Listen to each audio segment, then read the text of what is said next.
In today's video, I'm going to teach you a guide how to combine shapes in Figma. We'll keep it simple and practical so you can follow along in any file. First, open Figma and head to your canvas. If you're starting fresh, create a new design file so you have an empty frame to work on. Next, open the shape tools in the top toolbar. This is where you'll find rectangles, ellipses, polygons, and more. For our example, we want a rectangle and a triangle so you can see how combining works. Draw a rectangle anywhere on the canvas. Then click on polygon in the same menu.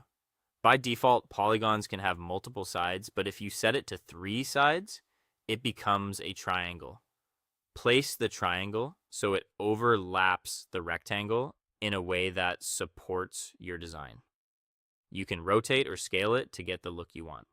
Now it's time to select both shapes.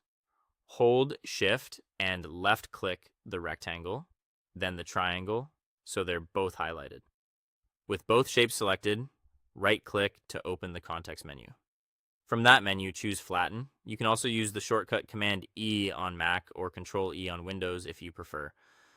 Figma will take the selected shapes and merge them into a single vector. After flattening, you'll notice the layer name changes to vector in the layers panel. This means your two shapes are now one editable path. If you switch to vector edit mode, you can adjust individual points and handles to refine the silhouette. This is great for creating custom icons, logos, or unique UI accents from simple building blocks.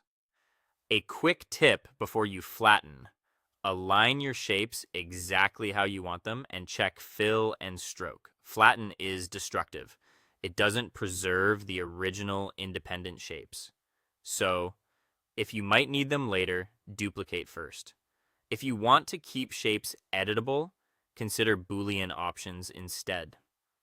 To recap the flow you just followed, open Figma and draw your rectangle. Click polygon to make a triangle. Overlap them the way you like. Select both with Shift, right-click, and choose Flatten. The result is a single vector layer you can fine-tune point by point.